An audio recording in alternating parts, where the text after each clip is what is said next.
بہت سے معاملات حرام ہیں، نشاور مشروبات یعنی شراب بذات خود نجس ہے اور اس کا کاروبار خرید و فروخت بھی حرام ہے۔ کتا نجس ہے اور اس کی خرید و فروخت بھی حرام ہے، اور اگر کتا شکاری ہو یا قدیم زمانے میں کتا گھر کی حفاظت کے لیے اور کھیتوں کی حفاظت کے لیے ہوتے تھے، اس طرح کا کتا اگر ہو تو اس کی خرید و فروخت میں کوئی حرج نہیں ہے۔ سور کی خرید و فروخت بھی حرام ہے، سور نجس ہے اور اس کی خرید و فروخت اور ان کا لین دین بھی حرام ہے، اور احتیاط واجب کی بنا پر نجس مردار اس کا بھی خرید و فروخت کیا ہے؟ حرام ہے۔ اس کے علاوہ دوسری تمام نجاسات کی خرید و فروخت اس صورت میں جائز ہے جبکہ عین نجس سے حلال فائدہ حاصل کرنا مقصود ہو۔ مثلا جیسے کہ انسان کا فضلہ ہے، یہ نجس ہے، اس کا خریدنا مقصد اس وجہ سے ہو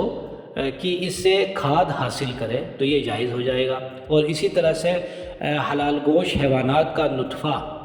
اس سے بھی افزائش نسل حیوان مقصد ہو تو اس وقت اس نطفے کا خرید و فروخت بھی جائز ہو جائے گا۔ دوسرا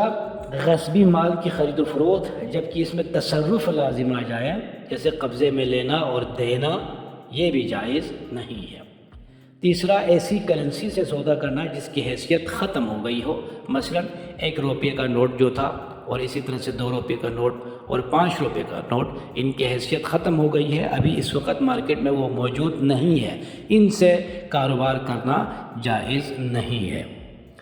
اسی طرح سے اگر کرنسی جعلی ہو، جعلی کرنسی ہے، بناوٹی کرنسی ہے، تو ان سے بھی سودا کرنا حرام ہے، جائز نہیں ہے۔ چوتھا ان چیزوں کی خرید و فروخت جنہیں عام طور پر فقط حرام کام میں استعمال کرتے ہوں،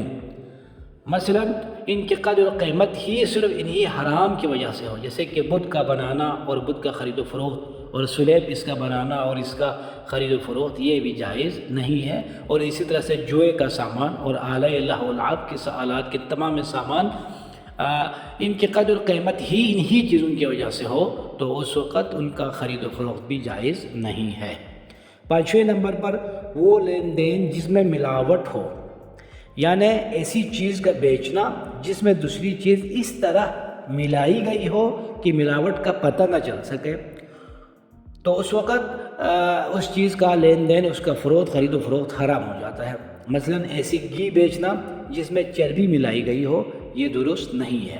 رسول خدا صلی اللہ علیہ وآلہ وسلم کا ارشاد گرامی ہے کہ وہ میری امت میں سے نہیں ہے جو مسلمانوں کو ملاوٹ والی چیز بیچتا ہے، خداوند متعال اس کے روزی سے برکت اٹھا لیتا ہے اور اس کی روزی کے راستوں کو تنگ کر دیتا ہے اور اسے اس کے حال پر چھوڑ دیتا ہے۔